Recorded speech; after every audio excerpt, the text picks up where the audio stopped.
it seemed like no matter how terrible the anti-Second Amendment efforts got, the Supreme Court didn't take much up. And ever since they took the Kerry case, New York Rifle and Pistol Club versus Bruin, and they ruled that American citizens have the right to carry outside their home, anti-Second Amendment efforts have doubled down big time. So there's more and more cases making their way to the Supreme Court. And one that's they just agreed to pick up, that they will try, is in regards to international relations with the United States. And ultimately what this revolves around is a lawsuit from Mexico suing gun manufacturers, specifically Smith & Wesson, for arming their cartel. Now, obviously, Smith & Wesson did not do that. What they're referring to is people are coming to the U.S. and they're making straw purchases, and then they're bringing them down to Mexico and selling them to the cartel or giving them to the cartel, however that works. Obviously, Smith & Wesson isn't selling it to them. It's really kind of like if somebody got in a car and decided to just drive through a crowd of people and kill as many people as they could, and then instead of going after what that problem is, you go after Chevrolet or Honda or whatever, whoever made that car. So I believe what's taking place here is internationally, the world looks at the U.S. in a peculiar way when it comes to our gun culture. As I have traveled around the world in my brief travels, every now and then it comes up what I do for a living, and typically people look at me like I'm crazy. When I tell them I do a YouTube channel called God, Family, and Guns, and then they immediately start kind of hammering on the gun culture in America. So I've kind of learned just to, like I have a couple sentences I share that kind of tries to shut them down, but and it usually revolves around, well, why don't you come to the U.S. with your kids and walk around the streets and send them off to school and see if you don't want to carry again. But anyhow, that's not the point.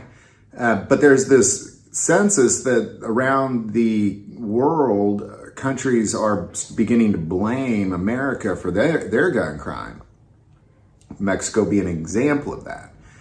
And now that the Supreme Court is going to take up this case, I believe what it's going to do is it's going to blast a giant hole in the hopes that other countries have, that they can hold the U.S. gun manufacturers accountable when they really need to hold themselves accountable. The cartel problem in Mexico has nothing to do with Smith & Wesson. It has to do with some issues that they're needing to deal with. And because they can't handle it, they're going to start pointing the blame at other people, like the gun manufacturers. And I believe the rest of the world is going to begin to kind of take note of that and see what happens depending on what the Supreme Court does. Now, what I strongly believe they're going to do is they're going to say you have no legal bounds to sue Smith & Wesson or any of the other gun manufacturers on your list.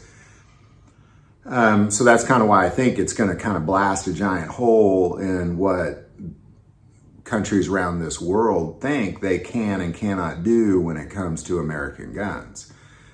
So I look forward to this case. I'm very excited that they're taking this up. I honestly didn't think it'd make it this far, but I believe in a good way it is good, because Smith & Wesson has been having to spend hundreds of thousands, if not millions of dollars defending themselves against Mexico. So what this will do is it'll prevent that problem for other people coming from, or other gun manufacturers coming from other countries. It'll, you know, like if all of a sudden somebody in Brazil decides to sue Glock or something, Glock USA, they won't be able to, and they'll kind of stop before they start, because the problem with getting sued is you still got to defend yourself, you know, so it still costs a ton of money, and I believe that's gonna put this to a halt. So there you go, U.S. Supreme Court taking up this case, Mexico versus Smith & Wesson and a few others that, you know, you've been hearing about for quite a while. And I do want to add that it is against the law in America to sue gun manufacturers for gun crime. So I think that's a gigantic piece of why this isn't going to work. Maybe Mexican attorneys don't realize that. But in the end, this is going to blast a giant hole in how other countries feel about holding us accountable for their crime and their gun violence. I believe it's going to put an end to it. So there you go. Any thoughts or insight on that? Definitely put it below. Do want to take a moment and say that most people watch the channel, hey, they're not subscribers. Click that subscribe button. Greatly increases the algorithm and our ability to get these messages out. That link is also below. But the most important part of this channel, we take prayer requests. So please don't ever hesitate to send that in. Thank you for watching this episode of God, Family, and Guns. And as always, love God, love your family, love guns.